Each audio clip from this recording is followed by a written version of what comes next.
আসসালামু আলাইকুম প্রিয় শিক্ষার্থী বন্ধুরা, আশা করি সবাই ভালো আছো। গুরুত্বপূর্ণ একটি ম্যাথ নিয়ে তোমাদের সামনে হাজির হয়েছি। মুদ্রাস্ফীতি অধ্যায়ের মনে করি 2022 সালের ভোক্তার দাম সূচক 130.26 এবং 2024 সালে ভোক্তার দাম সূচক 131.66।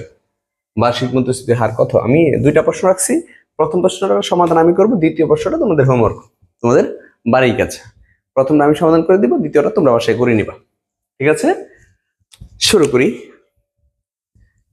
লিখে নিব যে আমরা জানি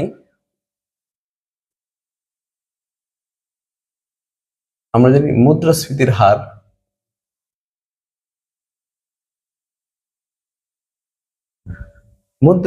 হার বা বার্ষিক মুদ্রাস্ফীতির হার লিখে নিতে পারি। বার্ষিক মুদ্রাস্ফীতির হার চলতি বছরের দাম সূচক, ভোক্তার দাম সূচক দুইটা সালের মধ্যে, একটা হচ্ছে 2022, একটা হচ্ছে 2024। চলতি কোনটা? চলতি হচ্ছে পরেরটা, যেটা শেষেরটা, তোমাদের দিক থেকে যেটা কাছে সেটা হচ্ছে চলতি, এবং যেটা আগের সাল, পুরাতন সাল যেটা, সেটা হচ্ছে ভিত্তি। তাহলে 2024 যেটা, সেটা হবে চলতি। আমরা লিখবো এখানে চলতি বছরের দাম সূচক। ঠিক আছে, আর যদি তোমার এখানে দাম স্তর থাকে, তাহলে আমি চলতি বছরের দাম স্তর লিখবো, বিয়োগ ভিত্তি বছরের দাম সূচক, আর নিচে হবে ভিত্তি বছরের, আর হিসেবে থাকবে ভিত্তি বছরের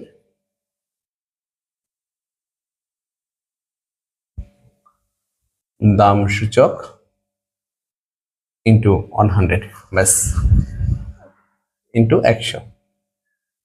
ওকে, তাহলে চলতি বছরের দাম সূচক কত আছে? 2024 হচ্ছে চলতি, আর এটা হচ্ছে ভিত্তি। চলতি বছর আছে কত? 131.66, আর ভিত্তি হচ্ছে 123.26, আর ভাগ করে দিব ভিত্তি বছর দিয়ে 123.26 ইন্টু 100। তাহলে হিসেব করি, দেখি কত আসে। 131.66 23.26, 8.4,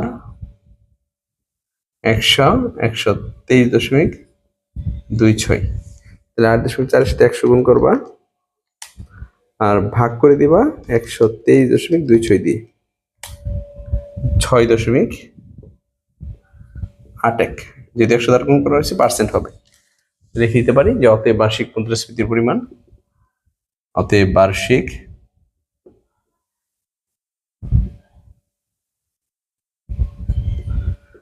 মুদ্রাস্ফীতির পরিমাণ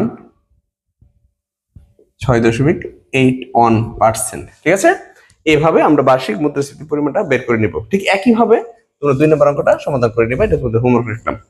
আশা করি সবাই বুঝতে পেরেছেন। আমার ক্লাস যদি ভালো লাগে, তোমাদের বন্ধু বান্ধব সবাইকে আমার অনলাইন ক্লাসের বিষয়ে শেয়ার করো।